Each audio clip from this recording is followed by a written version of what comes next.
ошондо Кыргызстанда акча бар.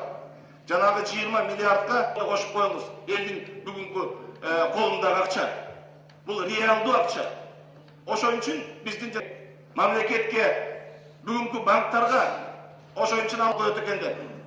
Биздин негизги эң чоң себебибиз бул элдин өлкөлөргө караганда кем калышпайт. Эгерде биз туура башкарып, туура программаны түзүп, мүмкүнчүлүк бар.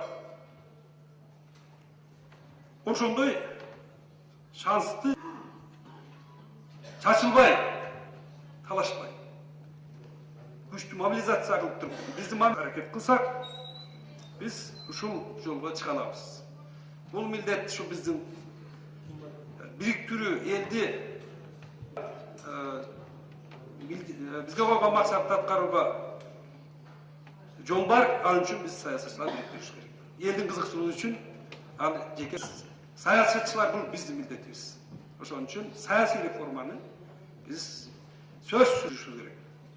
Ушул жагы ичине кечеңдеп атат, муну элдин баары билет.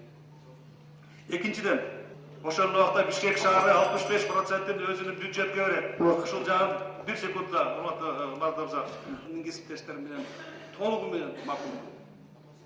Дүйнөдө тенденция ушундай азырчы. Ким энергетикасы ушул өлкө күчтүү болот. Кудай бизге ушуну энергетиканы да берген, сууну да берген. Биз эч качан Кыргыз элибиздин кызыкчылыгын сатпай, элдин кызыкчылыгы үчүн депутаттар 93-жылы биз сомду өзүбүздүн валюта киргенде Кыргыз мамлекетинин байлыгы 59,6 миллиард доллар болду. Калып атабыз. Анан аягында мына 97-жылы Пак Эдуард деген бар, Рентан Групп. Ошол бир чоң кеңешмеде президенттин катышуусу менен айткан, таш көмүр кесин биз біз ошол акча менен дагы бир 70 миллион долларга чейин керек болот экен, баардыгын кылып туруп таш көмүр кесин толук проекттик мощностька жеткизебиз деп. Анда ошол бүгүн Урушов ректор бул резиденция болгон сөз. Мен ошондо көбөмүн. Пакка айтты. Силер 14 миллионго сатып алабыз деп атасыңар. Мен түшүнүп турам. Ага мен тоскоол болду. Мен жол бербеймин деп. Биз өзүбүз салабыз деп миллионго салып бүтүштү ошол кести, таш көмүр кесин. Эгерде ошондо дагы бирөө кызыгып, ошо пактын акчасын алганда экинчи Рентон Групп болмок бүгүн таш көмүр кеси. Урматтуу депутаттар, мен келгеним дагы бир жолу өзүмө тактап айтсам туура болгон экен. Мына 5 депутат чыгып сүйлөдү. Бул депутаттардын сүйлөгөн сөзүнөн мен бир жыйынтыкка келип атам. Өкмөт ушул жерде ушул мыйзамды түшүндүрүү жагынан сиздерге толук жакшы түшүндүрө албадык. Депутаттардын сүйлөгөн сөзүнөн бул ачык айкын көрүнүп турат. Значит, бул жерде мен байкашыма караганда Чудинов, вы представляли законопроект? Непонятно даже почему. Вы какой-то газовик, но я считал, что вы достаточно хорошо осведомлены в этой области. Если бы это был другой человек, я бы сомневался, но вы должны были, судя по выступлению депутатов, не смогли довести до них. Вот, это очень плохо. Это очень плохо.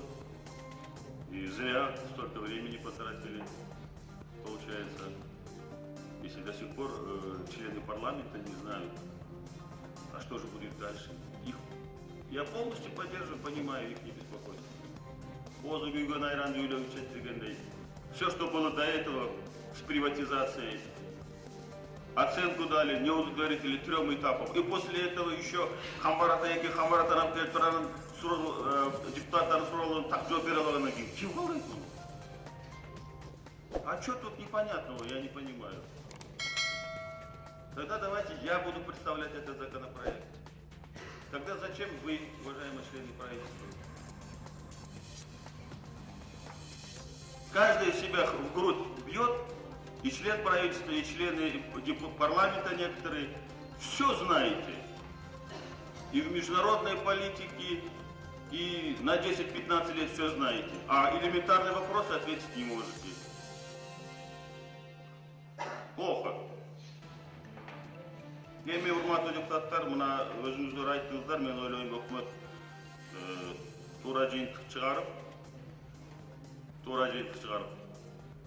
значит, бул маселени терең түшүнгөн, так жооп бере турган өкмөт мүчөнү даярдаш керек алмаз үчүн.